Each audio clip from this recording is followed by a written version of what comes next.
The ICF Training and Technical Assistance Team is honored to welcome you to this California Housing and Community Development Training session offered through the Emergency Solutions Grant, Coronavirus Relief Consulting and Staffing Services Contract. My name is Chris Pitcher from ICF. I'll be hosting today's session. Today's training session is part of our community workshop series and is entitled Shared Housing. So we're going to talk all about shared housing today. It is my privilege to hand it off to today's first presenter, Erica Snyder. Erica, go ahead. Hi, everyone. My name is Erica Snyder. I am normally based down out of Carlsbad, California. So love working with the home state, but I am currently working abroad. So I may go off camera so my Wi-Fi isn't spotty, but that's a little bit about me. Mindy's going to introduce herself when it's her turn to chat, but we'd love to get to know all of you. So if you wouldn't mind typing into the chat your name, your community, the role that you do, and then any personal identifiers you'd like to share, which sometimes folks like to share their pronouns, the race they identify with, what have you. The other thing, just for fun, what's your favorite season? I know right now my favorite season is fall, but California's been getting hit with some wild weather, right? So I know we're like inching into spring, but not quite there. So yeah, if you wouldn't mind doing that, I'm seeing some things popping in. It's nice to see people. Another fall love. See, I appreciate that. A winter is coming. Got it. Wonderful. All right, we can go ahead to the next slide, please.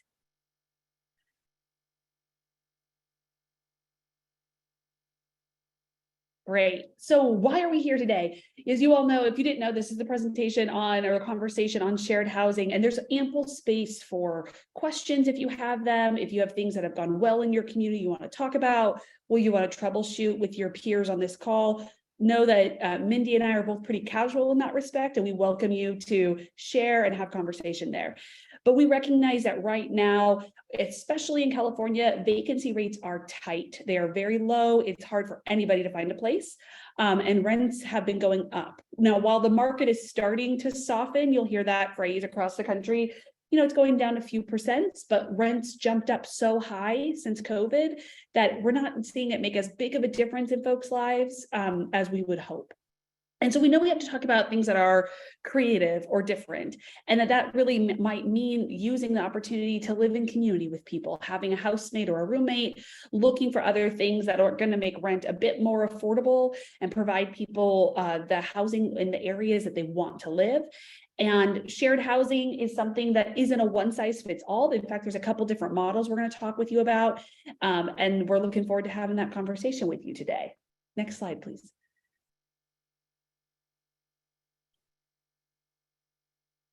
So we have a poll for you. I know some of you are still introducing yourself in the chat, but we would just love to get a sense on this call with what folks are coming to us with. So we'll launch that poll in just a moment and see, are you just here to learn more about shared housing because it's something you've been hearing about?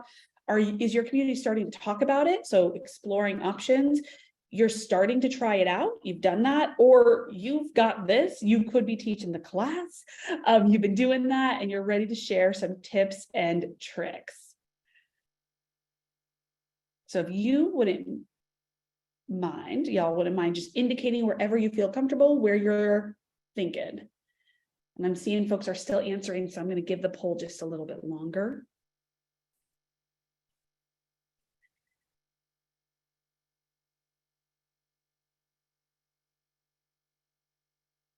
Right, we've heard from a little over half of you. Let's see if anyone else wants to throw it in.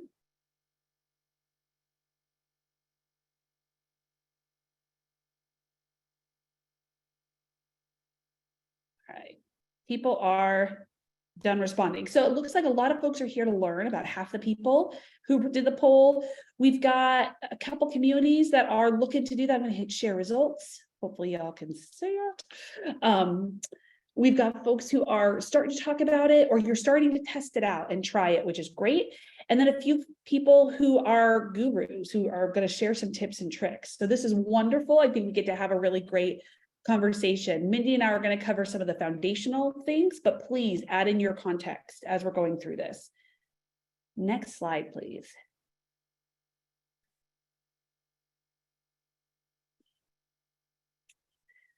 So wanted to also just paint the picture, speaking for myself, a lot of times when I start talking about shared housing communities, kind of encounter a little resistance of like, no, people want to live by themselves. We need to find the studios and the 1-bedrooms. But I think we all know that in particular in the state of California, it's really hard to find if what you would consider affordable housing or naturally occurring affordable housing. What you see in front of you are some of the information from the National Income Housing Coalition that puts together every year a report that they call Out of Reach. They actually just released a new report today about the gaps in affordable housing, so feel free to check that out. But when you look at this is for the whole state of California. So if you're located in a coastal community, these numbers might be higher. If you're located in a rural community where there's not a lot of inventory, same thing. But what we know is that our minimum wage is $15 an hour, and someone would need to work 83 hours a week to be able to afford a 1-bedroom apartment, which isn't attainable for folks. We recognize that the 1-bedroom is this is saying it's $1,600 a month. Down where I live in San Diego County, it's over $2,500 a month for a 1-bedroom. A 2-bedroom's even higher. And this, that's an FMR. So we're looking at our fair market rate versus what the market's asking for. It's pretty staggering. And so if you're looking for these pieces, finding a studio 1-bedroom, it's going to start to limit based off of what folks' incomes are. We've got a lot of renters in California pushing up towards 6 million. And of those, a significant proportion are considered lower income, which is below 30% area median income. So that's the state. We know that there's a lot of folks looking for housing. So we know that we as a communities across the state need to get creative.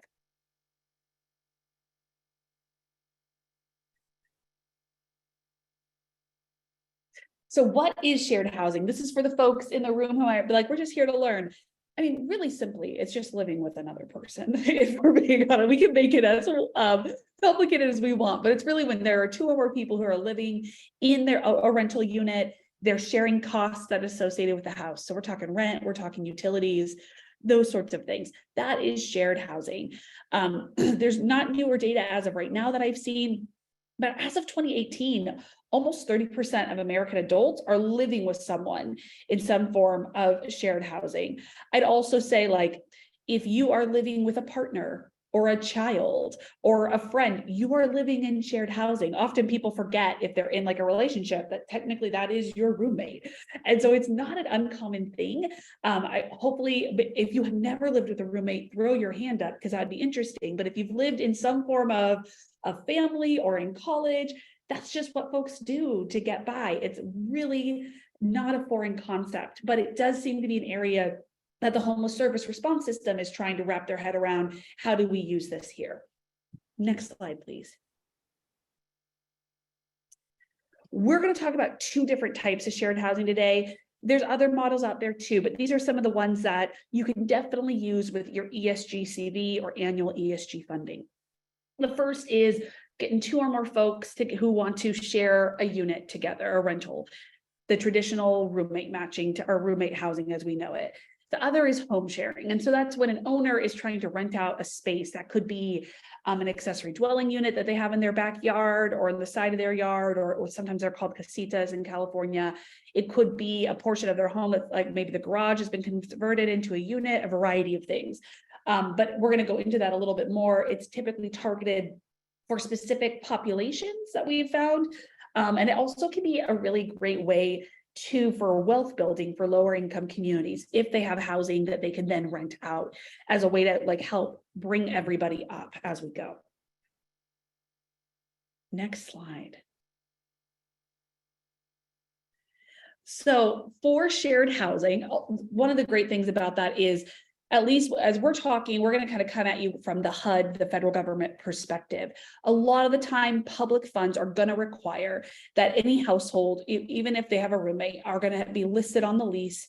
They have their own individual lease, and that the lease needs to call out their proportion of rent based off the amount of private space they're using in relationship to other tenants. We're going to go into that in more detail, but pretty much it's like breaking down the cost of, let's say your rent was $1,000, just because I'm a social worker, I don't do math. And your part of the house is 60% of the square footage, the other is 40, then you pay 600, 400. That's all I can give you right now. It's also, you're looking at preferences, you're looking at income, you look at the cost, rent, and utilities, all of that. In some cases, folks can voluntarily share a bedroom. It gets a bit more complicated. So if you're just testing this out, I wouldn't dive straight into that, but just know that is an option. And the big thing is living with a housemate or a roommate is a permanent housing option. It's a rental. It's something that ends someone's homelessness. It gives them the things that they would want to, they would need. It gives community if that's what they want. And if they have their own lease, they have full tenancy rights. And so that means that they're protected by all of the things that California affords to renters when it comes into entering into that signed contract with a property owner, also known as a lease. I've got one more slide before I hand it over to Mindy. So breaking down some of the benefits, and like, we're going to keep it real with you. There are some challenges with shared housing, but we're people. When do we enter situations that don't have challenges?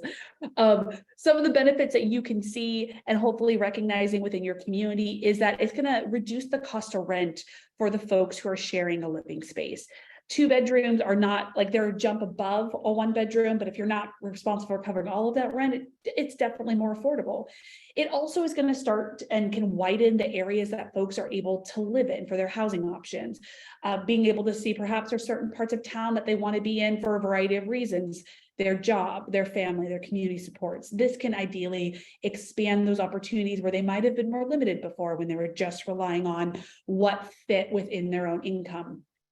There's also potential within this for folks to have like more community and be less lonely or feel less isolated.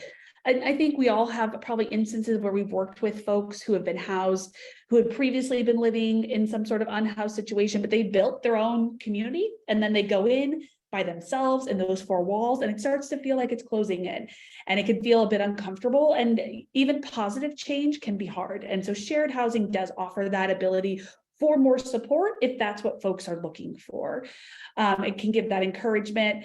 I would also say, as you're looking at this, depending on what's going on with your community as it relates with landlord incentives, shared housing is something that they actually can get on board with if they get an incentive per lease signed. So let's say they have a 3 bedroom, you have 3 folks moving in, potentially that's 3 landlord incentives for them, which starts to make that, oh, you got to break down, I have to write 3 different leases. It hits a little different when you get an incentive payment for each lease. Also, when you're living in with someone else, ideally, I know we all probably have that roommate that this did not happen. You are sharing in resources. You're helping take care of the house. You can help out if some transportation issue comes up. There are kiddos involved, there's childcare, there is that, like perhaps you can even cook together and do different things. It offers it so it's not just all of these responsibilities on one individual, but ideally it can be shared. And then it also can increase the likelihood that we're seeing some safer neighborhoods, safe in housing, because of being able to come together and combine those 2 or more incomes. In terms of challenges, people are people. Living with somebody is never going to go perfectly smooth. Or if you've had that situation, raise your hand, because I have not. But it's something where you've got to learn how to work through that and have conversations. Did somebody eat your eggs that were on your shelf? Like the price of eggs feel like a mortgage these days. Like people will throw down over that. And so there's going to be some challenges. And a lot of that is working on effective coping skills and communication skills and helping really weigh into that situation with folks so that they can effectively live with someone. The separate leases sometimes can be something that some landlords, especially more of your mom and pop landlords, are like, wait, why are we doing this? If you're in a town with a university or a college, those landlords are often used to that because college students are looking for separate leases in general. So there are things and resources available in that space, but it could be a small hurdle to overcome. Sometimes landlords will say like, wait, you all aren't family, you're all separate individuals. This makes me a little bit nervous. What if this doesn't go right or wrong? We're going to talk about this later on, but I'll give you the spoiler alert up front. Like the nice thing is when everybody has their own individual lease, if one placement doesn't work out, that person can move on to another place, and it's easier to find a replacement for just one part of the home than the whole home. And it gives you the opportunities to make sure that if someone else needs to cycle in, that the landlord's rent is still made whole, because your agency more than likely will have somebody or one of your partner agencies who is interested potentially in living in that rental. another challenge, especially when you're housing folks through rapid rehousing, we know progressive engagement, not everyone's on the exact same timeline. And so there might be instances where those post-case management housing stability supports end earlier with one individual than another. There could be instances where one person is getting a larger portion of their rent covered than another. And so there's just nuances when it comes to confidentiality and support longer term that come into play, because roommates will share information with each other and navigating that. And that gets into that maintaining privacy. And then also landlord tenancy supports is always a little bit tricky at times, but if there are instances where things don't go well between them, or maybe there's one person who's having these struggles with the landlords, being willing to lean into those conversations and help mediate them as you can. I know we did shared housing with the agency I worked with in San Diego, and we ran into, this is just one thing here for like the interpersonal challenges. They all had one utility in each person's name. I think it was a 4-bedroom home, and one person had the water bill and everyone gave him their money. And then it turned out that for months he never paid the water bill, but got all of the money. And it wasn't until they got like the shut off notice that they were like, what's happening? And then we all had to kind of like dig into like, what is happening, and resolve that. And like, those are things that can happen to anybody. Like anyone that you live with could pull this in general. So it's kind of like helping folks to navigate in that respect. Let me just pause to see, I see stuff in the chat, but anybody have anything you want to add to a benefit or a challenge to shared housing before I hand it over to Mindy?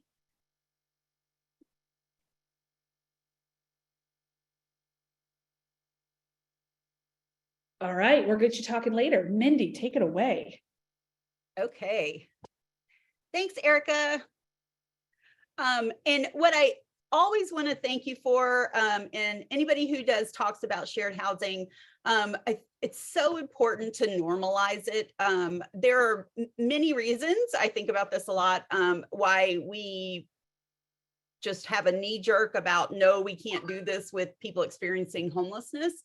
But almost all of us live with another adult who is helping us in some way around the house, financially, or with housework, or in a lot of other ways. It's just a normal way that human beings live, right? It's very, very rare for a single adult to completely be on her own, which is how I live right now. But I also have those 2 cats, as you guys know. But it took me a long time and a lot of work to get to a place where I could even afford to do that. And that's not in a really expensive place like California. So again, thank you for normalizing that. This is how people live. And part of our job is to help people find housing that's affordable, and doing that reality check with folks about, you may have saw in the chat that when I was a case manager, I used to actually pull up the Low Income Housing Coalition's Out of Reach report, and we would look at our county that we lived in Alabama, and the reality that somebody making minimum wage has to work 3 full-time jobs almost, which means you have no time for sleep. To be able to afford fair market rent, and seeing it like that. And it's a really good, like, kind of just reality check and foundational place to have a conversation about, how do we make housing affordable? Shared housing is one of the options. So making shared housing work for folks, it's really important that we think about roommate matching, right? And for those of you who have lived with roommates, like Erica shared, and I have too, we all have those horror stories, and we think about how we did the roommate matching for ourselves. One of the things that we want to make sure that we're doing with folks that we're assisting with homelessness funds is that we ask them if they're interested in the roommate situation. We talk through those benefits and challenges, right? We do that reality checking about affordable housing in the community that we're in. And then we really kind of outline the roommate matching process that we have developed in our program or in our community. Some folks, have very specific apps that they use for roommate matching, especially for people experiencing homelessness, but there are a lot of other options too, of course.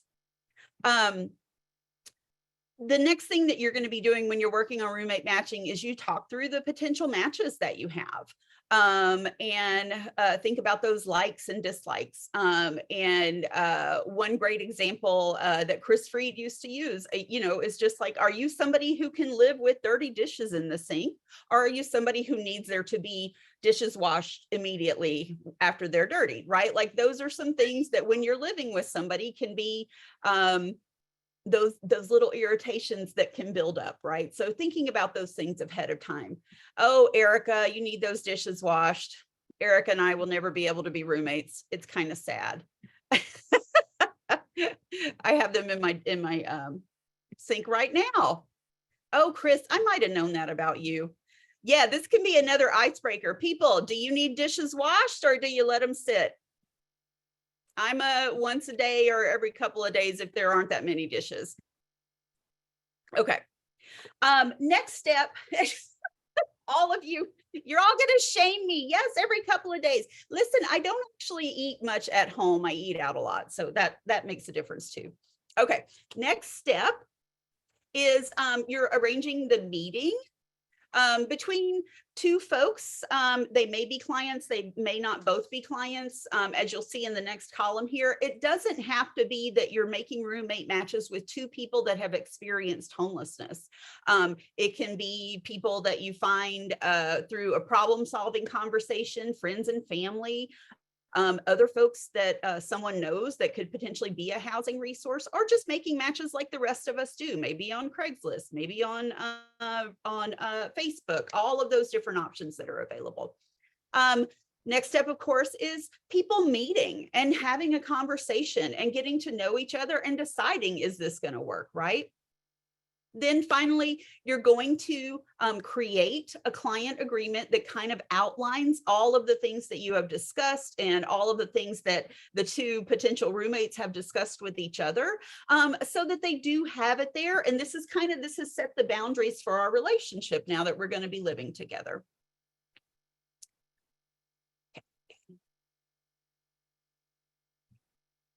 Erica talked about too, there's another possibility. This is shared housing, but it's a different kind of thing than two renters making roommate matches. So this is a strategy that we're finding out that there are folks who are homeowners in the community who have extra rooms and are seeking tenants. So these are targeted to those folks who need some assistance, either supplementing their mortgage or their rent, and want to have someone who is stable and reliable to help them. Some of the programs help find matches for those folks with different screening processes. We used to sometimes on our shared housing webinars, and I can't remember if she's on, but and I can't look through all the chat, but shared housing services was always an example that I used from Tacoma in Washington. And it was a really great program. Like, part of what you're doing is saying the same kind of thing that you're doing in a roommate match, right? You're saying, homeowner, what is it that you need from someone? Yes, you may need assistance with the mortgage, right? But maybe you also need someone to help around the house, kind of like handy person, right? And so maybe that's part of the thing that you're considering when you're doing shared housing. If you're a homeowner or a roommate too, this applies, but you're somebody who is in recovery and into abstinence only recovery, right? Like, maybe that's a good roommate match for somebody who's experiencing homelessness and also wants to be abstinent in recovery. So thinking about things in that kind of way too. Host homes, another version of that, and we'll talk a little bit about youth host homes. That's the context in which mostly host homes have been happening. So it's young people experiencing homelessness, getting matched with homeowners, either having them short-term or long-term live at home while a provider is providing services for them. And again, when you're making those host matches, thinking about different affinity groups, different experiences that may be making a good match between host and young person is a way to ensure there's a good match there. I think last time we talked about SPY, Safe Place for Youth, really great program in LA, in Venice. and really great host home work that they do there to get young people connected to homeowners, right? So they're recruiting hosts. These are folks who have a spare bedroom, some other private space that they can offer. But it's okay to have shared bathrooms, shared living spaces, right? Thanks, Erica. And you're making that match. It's a similar kind of screening process that you're doing that you would do with roommate matches, right? There's a little bit more involved here. It's the young person, older adult relationship, and that also takes a different kind of mediation and case management skill. But you're asking those hosts to commit to 3 to 6 months. You can have someone who can say, you know, I don't want that kind of long-term commitment in a host home, but I'm happy to be a respite resource. So I remember a great story about some of the host home programs that have been established much longer in Eastland. And, you know, one of the hosts said, I just couldn't handle the thought of somebody being at my house for many months on end, but I am happy to have my couch available for somebody who's in a crisis situation and needs a safe place to stay tonight, right? So it's thinking about it. Host homes can be a lot of different things, from overnight emergency shelter to a longer term, something that looks very much like rapid rehousing. With host homes, SPY does an incentive available for the host, do a lot of case management and support for the guests. And SPY has historically always been happy to be a great resource for other folks in California. They are undergoing an evaluation now. I think that might actually be done. So we might need to update that one. But always a great resource for California, particularly, especially given the really difficult housing market that you guys have. Again, roommate matching, really important to be really thoughtful about that, especially if you're going to have two folks who are experiencing homelessness, deciding to live together. There may need to be more follow-up, more support, helping folks establish good boundaries, right? So that may be more intensive on the front end, but the benefits are really great and can be really great for both folks. So you'll see there's also links in the chat for Shared Housing Institute's resource guide, how to find and keep a housemate.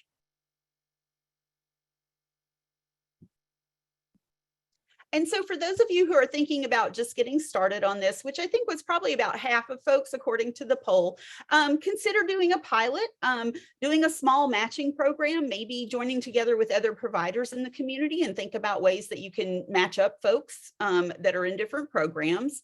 You want to make sure that there's a central point of contact, somebody who's kind of handling the whole thing and can oversee that pilot process.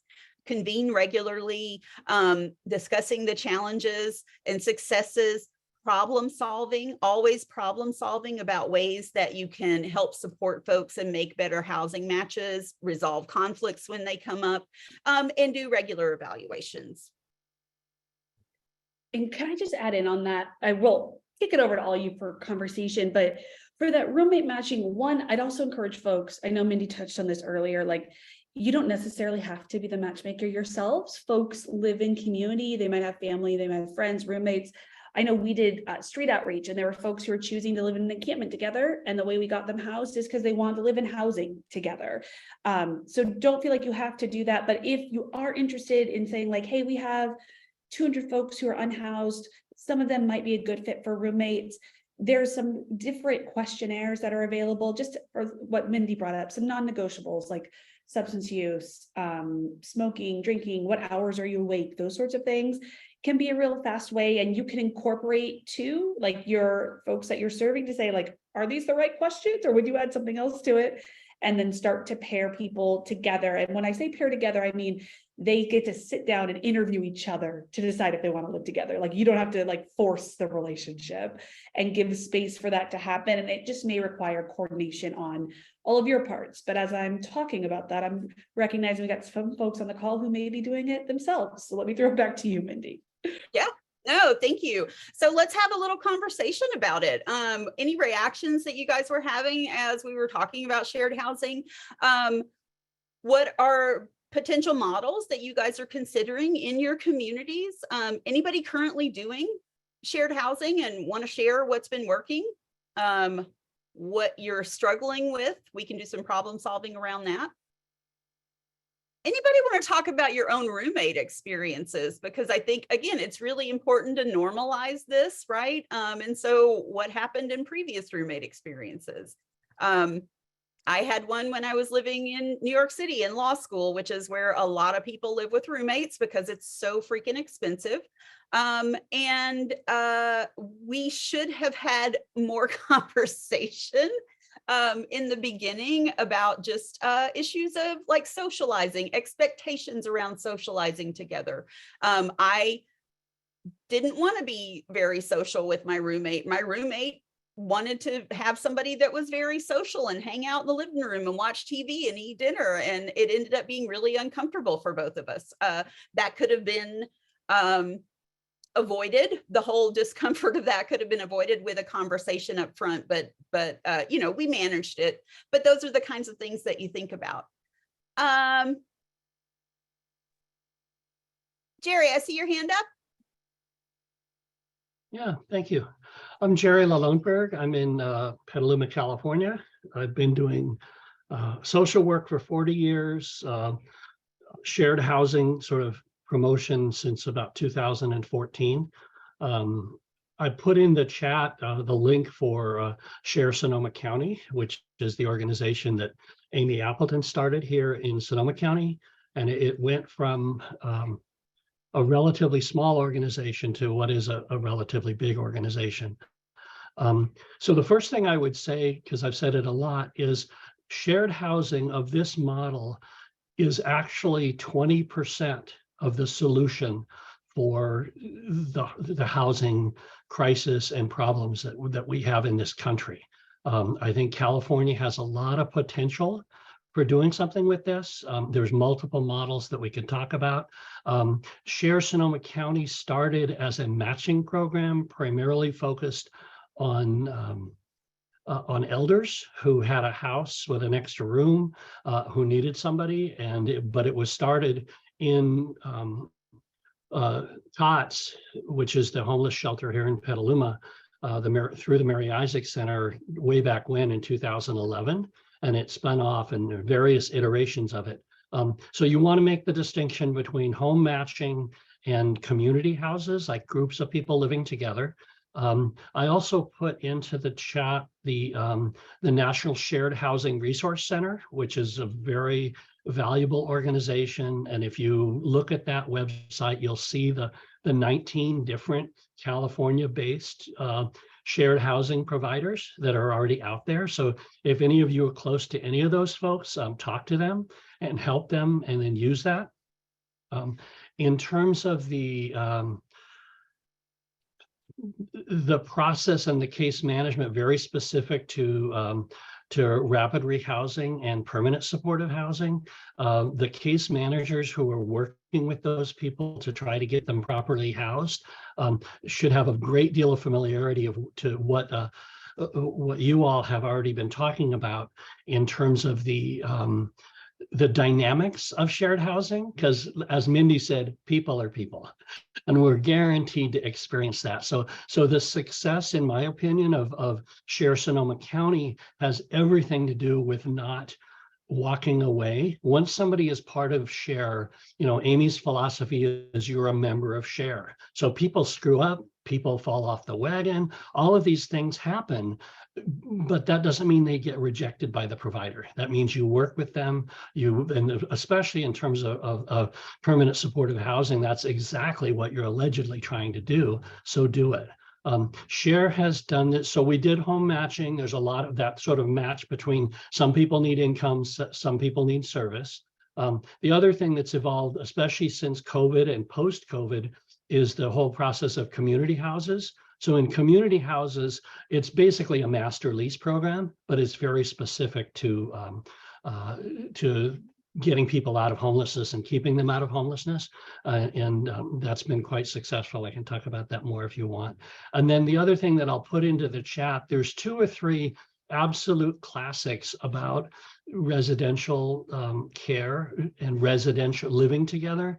And what the research has shown over the years, and from my research, is that if there's a value base for what you're doing, you're not just placing people in housing, but what is the value, or what is the what are you trying to do by bringing people together and helping them to form those communities? It's when you do this enough, you get so many very nice stories. You literally save people's lives in some instances, but you also just get all of these stories of people who found each other because you, as a case manager, did the kind of work that they talked about earlier in this presentation. So it's I really appreciate this workshop today. Thank you. Thanks so much, Jerry. Glad to hear that and all the great work that you guys are doing. Anyone else doing some shared housing? You want to share experiences that you've had? And again, and really important to normalize this and the experiences that we've all had living with other folks, either formally or informally on the lease.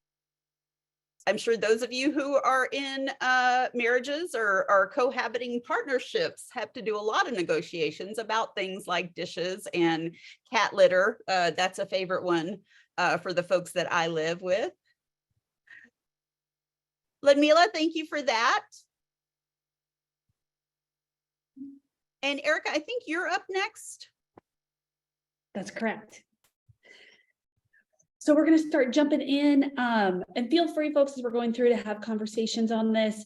But one of the big things that comes up with shared housing is, how do I talk about this with landlords, property owners, homeowners, whoever that may be? And so we've kind of brainstormed some different lists of things that can do. So depending upon if you are an agency that's doing all of your own landlord engagement because you need to, or if you have a landlord engagement entity in your community who can help kind of fine tune this messaging with the landlords that they talk with. Sorry, I'm very distracted by Mindy's cat's tail. It's like hooking over her face. It was like a little frame. Look at this. Sorry, now I've distracted everyone else, but it's entertaining, so I'll take it. So you heard me talk about earlier with landlords, if you have an incentive program and you're able to do an incentive per lease, that is something that can be really helpful if someone has a 2 or a 3 bedroom and they're on the fence about it. I think also just kind of explaining to landlords how having individual leases provides them with the cover that they need as a property manager or property owner is huge. Because I mean, if there is one tenant that is potentially challenging or not the best fit for the property, that it's easier just to move one person out than everyone.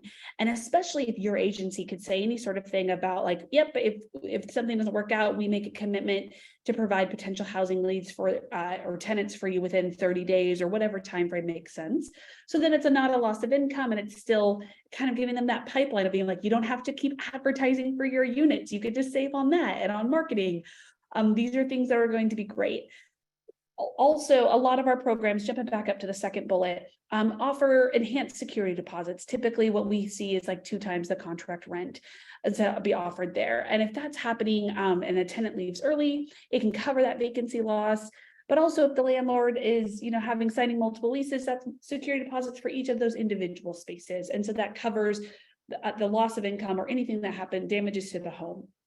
If you're able to offer a damage claim fund or a risk mitigation fund, depending on what your community has, that is huge. And that is actually something, just like as an aside, I'm seeing for property owners across the country and property managers as the #1 benefit that they're wanting to see is a risk mitigation fund over a signing bonus. Because they're like, great, I get a one-time bonus and that's fine, but what about long-term? Like if there's something that happens, those are the things that give them the peace of mind to enter into a lease with folks who they might have been nervous to work with before. So keep that. If you had to prioritize benefits in your community, I would recommend you prioritize a risk mitigation fund. But we'll put a pin in that and just also say that the other big selling point is all of you being able to say, like, if you lease to Joe Smith, you only can work with Joe Smith. Like these households have other folks who are available to be a point of contact. to help out through the situation. And that's huge, to be able to have someone to reach out to for questions or things, of course, within the rights of what you are able to say or not. But the roommates have support, someone who can work with them if there are conflicts that arise, etc.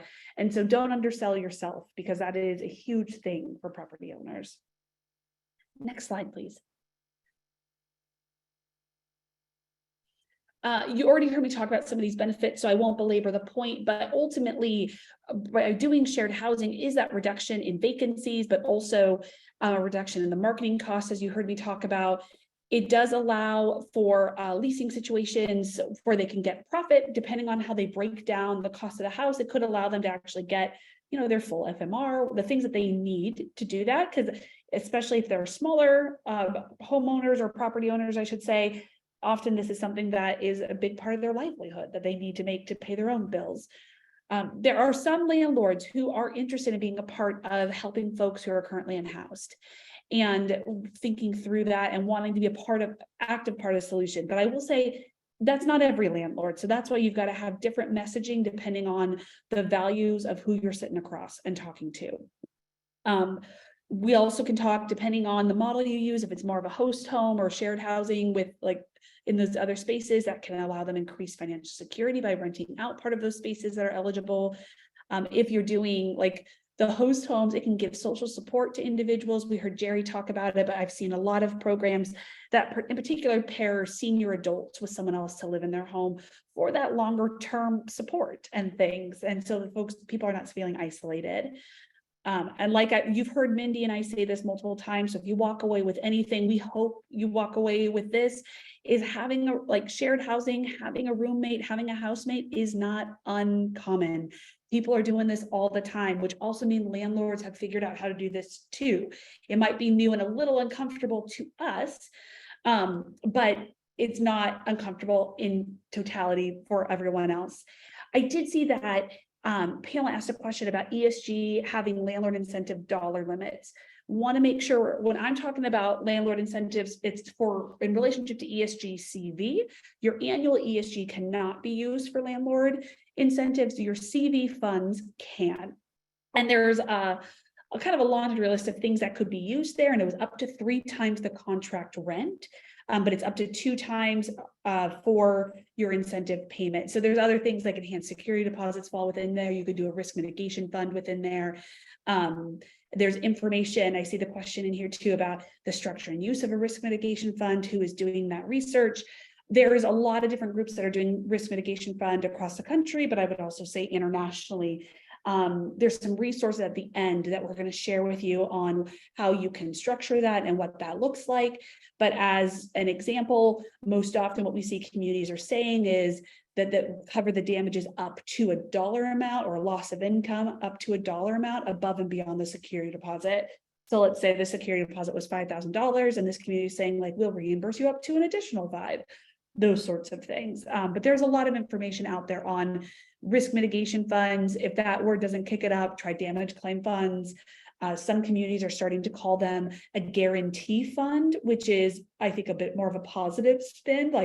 We don't necessarily want our landlords to always think every placement's going to have a negative and have inherent risk. So just some things that I saw was the question in there. So hopefully that answers those, but if not, feel free to come off mute. Next slide, please, Mindy. So staff roles, I want to call out right here. We broke down a list of different functions. I fully recognize that these functions might be filled by one person in your agency, and it could be you. Or if you are part of a larger community, perhaps these are things, if you're piloting across agencies, that you could have different folks fill these particular roles. But when thinking about how do you actually start to get this done in your community, think through a housing navigator, sometimes it's called a housing locator. And within that function, this is the person who's working directly with someone to help them find a potential roommate, whether or not it's from their own network or a network of folks who are looking to be housed together that you're working with. And also is going to be with them through that matching process. Thinking too of another function that happens within successful shared housing programs is someone who is dedicated to have relationships with the landlord or a housing liaison. And that whole point is what I talked about before, getting units into the system or rentals that people can get matched into that are multi-bedrooms, handling the questions from landlords, being able to speak in that way. I often like to say like a landlord liaison needs to be like half social worker, half real estate. They need to understand the population that we're working with, but they also need to be business savvy and understand the rental market and the constraints and what's going to motivate your business owners in there. And so putting that together to have some success in that way, and who also has an understanding of some things related, to fair housing and other items. You don't have to answer all of the questions, but also know how to direct people and play traffic control to get landlords to the answers that they need to be willing to rent and continue renting to the folks in your program.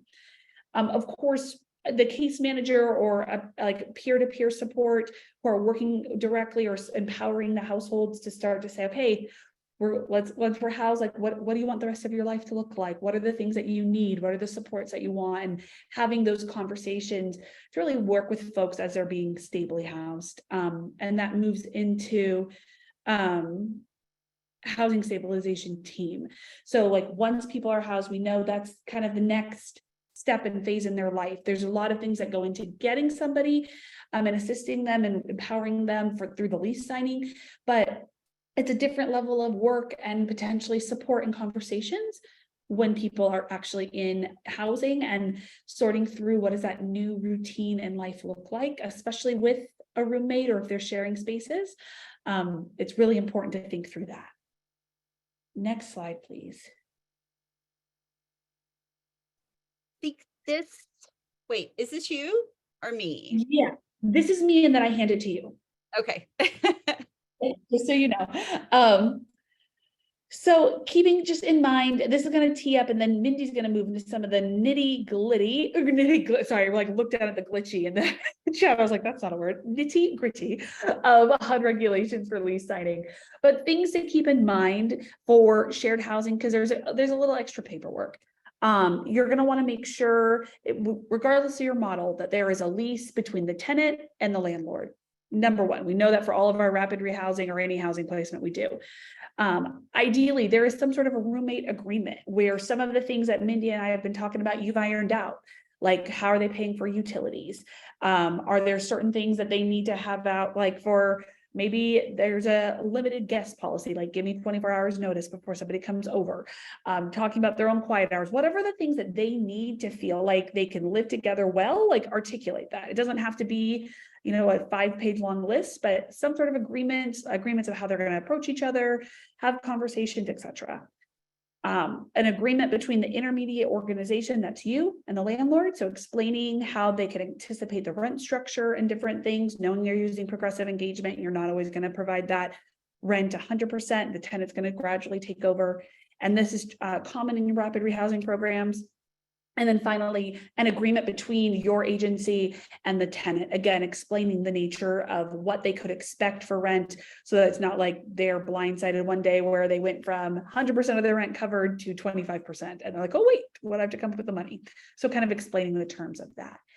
And just as what really want to double down, if you are using public sources of funding, so federal, state, often local, you'll need a lease between the landlord and the tenant, not all on one. Sometimes there are nuances to that, but in particular for HUD, that is going to be a requirement. And speaking of HUD, Mindy, why don't you walk us through some of that fun stuff?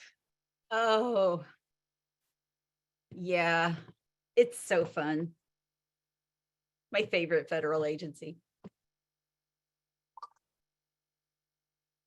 That's not true. It's the Department of the Interior, because I love the national parks. Okay, so we're going to talk about specifically HUD and doing shared housing. So the HUD programs that it is explicitly allowed are with housing choice vouchers, public housing, HOPWA, the CDBG program. All of those explicitly says, yes, shared housing. Shared housing is allowed, but there's no explicit rule saying absolutely do it, so the rules are silent in lawyer talk, are with ESG and ESGCV, the COC programs, and the home program. The only one where shared housing is explicitly not allowed are project-based vouchers. So someone talked earlier about ESG, ESGCV. The interim rule is silent on it, so it allows shared housing, right? And then you have the sources here for the lawyerly folks among you. So ESG funds with rapid rehousing or prevention can be used to help program participants who are not part of the same household rent, a shared unit. And the purpose, of course, is to achieve stability in permanent housing. ESG funds cannot be used to move someone into a situation where you know they will not be stable. So that's part of what you're thinking about when you're doing roommate matching for folks that you're going to be arranging for shared housing with ESG. And it just should be a good practice anyway. And Erica, I think you will also put this one in, how you're using your HUD funding. There's a really good resource right there. Thank you. And then finally, we are going to both talk about resources. So this is our time for Q&A, but it's also a time to just talk about some different resources here. You guys will get the slides, so you'll be able to access the links. Of course, Shared Housing Institute, we put into the chat earlier, lots of resources there. The guidance from HUD, including how you calculate the rent payments. Splitwise is a great tool if folks don't already use that in your own personal life. My girlfriend and I use it all the time for going out to eat and things like that. On vacation next week, I'm using it with my climbing buddies that I'm climbing with. There's a good example of a housemate, roommate agreement form, lots of different rapid rehousing landlord tenant agreements too. So lots of good resources for you guys here. And this will be our last slide. So this is the opportunity for conversation, Q&A. Would really love to hear from folks who are doing shared housing now in their programs, formally or informally, and what you're struggling with. Petra, go ahead. I see your hand raised. Yeah, I'm wondering, you mentioned that there was going to be something in the later slides about the risk mitigation program. Are there additional resources where we can go online and find either templates or budgets or examples? Yes. So I think if you click, I'm trying to get all the links from this page into there, but the various rapid rehousing tenant agreements are a part of this longer rapid rehousing guide on risk mitigation fund. Like risk mitigation funds are embedded within there, but I can also quickly try to hop online and see some of the examples that were in my head that might not be exactly on. I'm sorry, Erica, which of the links were you referring to just now? That is also a great question. It was the endhomelessness.org, the National Alliance End Homelessness Rapid Rehousing Toolkit. I'm gonna just thumbs up it for you, so hopefully you can find it. Okay, is that the third one down? Yeah, it's the one I just thumbs up. Oh, sorry, it's not showing anymore. You're showing on the screen. Oh, it's in the chat. Oh, it's in the chat. Oh, that thumbs up. Okay, thank you. Yep.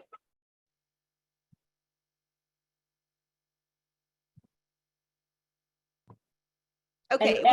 And by the way, this has been a fabulous presentation, the best, most useful information I've heard for years. So thank you. This is really wonderful. Great. We had a question from Christina. Hey, Christina. Let's talk about, Erica, I feel like I definitely want to get this one to you. How does FMR come into play with shared housing? I think one of those mini HUD links actually in the calculator there is probably where we would most want to go for that. And Erica, if you can't pull it up, let me close out my PowerPoint here and I'll get it up.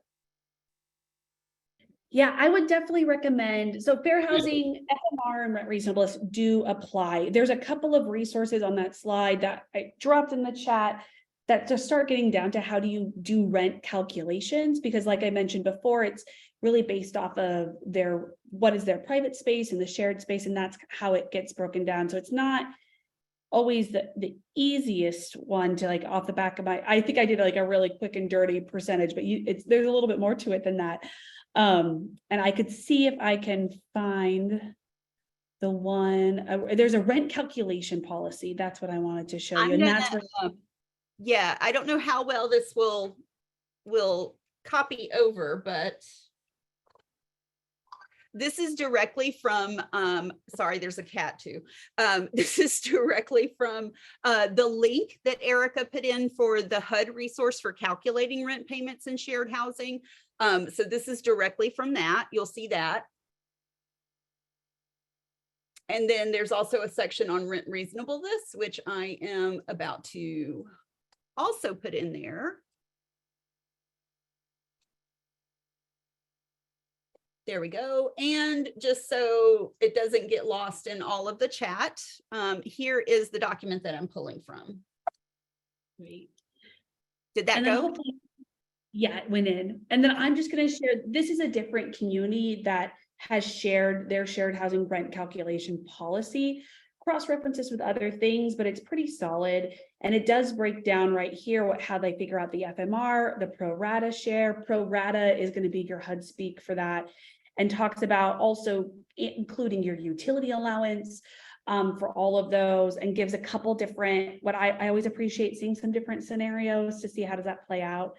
And so this may be helpful just so you have everything all in one place when thinking about how FMR applies. Thanks, Erica.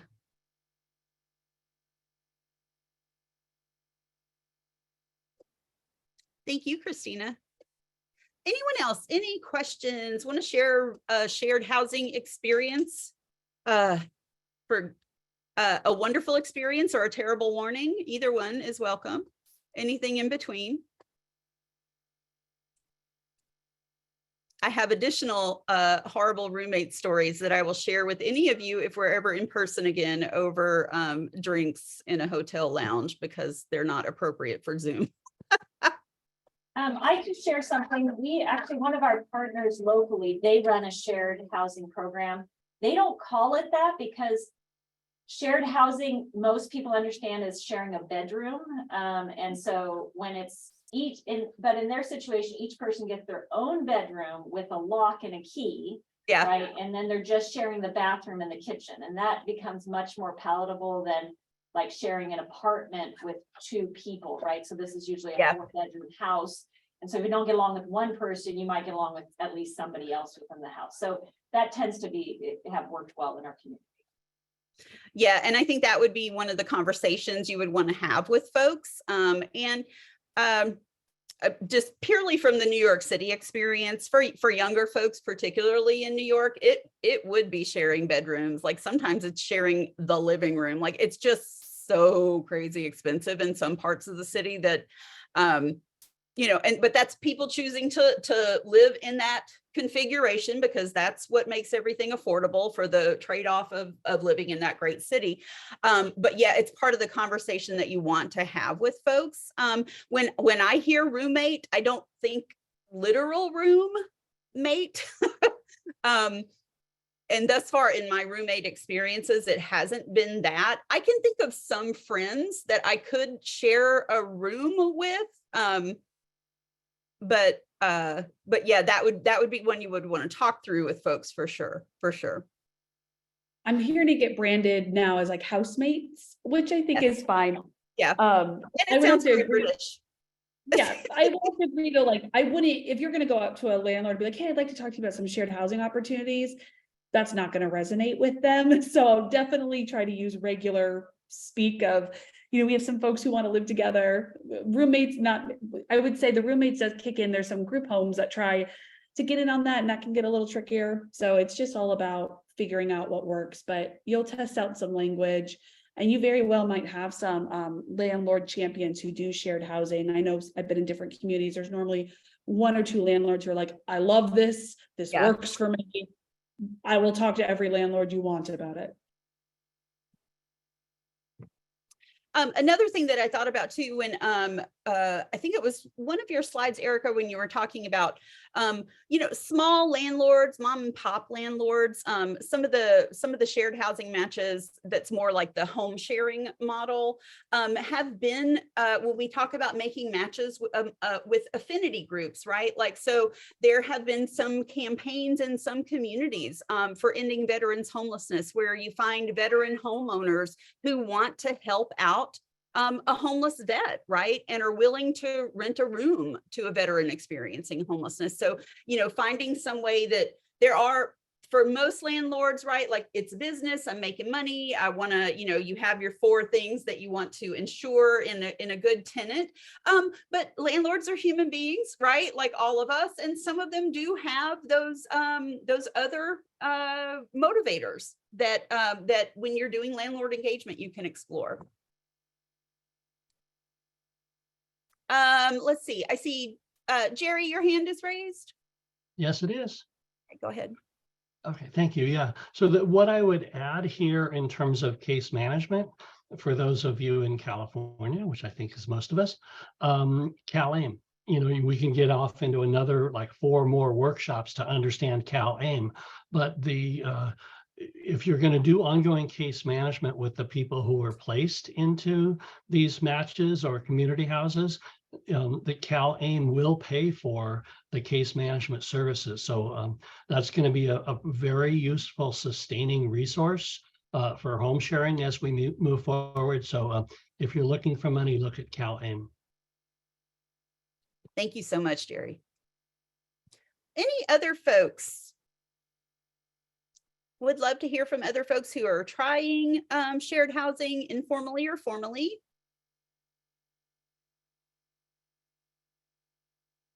Or exciting roommate experiences that we have all had.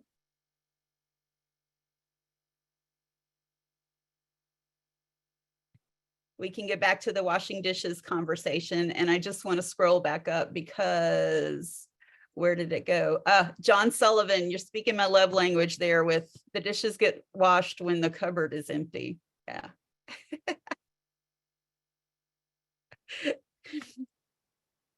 Okay. Anybody else? We are not going to make you guys sit here for the whole time. If there's nothing else we want to discuss, I'm happy to go ahead and end the webinar now. Who is doing that final one? Chris, is that you? That's me. Yeah. Okay. So thank you for all being here, and thank Mindy and Erica for the presentation today. And thank you all for attending this California Housing Community Development Community Workshop session offered through the Emergency Solutions Grant Coronavirus Relief Consulting and Staffing Services Contract. Look out for more information in our next sessions. We do have more sessions.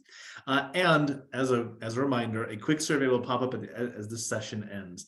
Please put in there if you would like more on shared housing, something that's specific, or something that came out of this conversation that would be very valuable to you. Let us know, because we do adjust sessions and add sessions based on your feedback. So please do give us that feedback and enjoy the balance of your day. Have a good one. Bye, everybody.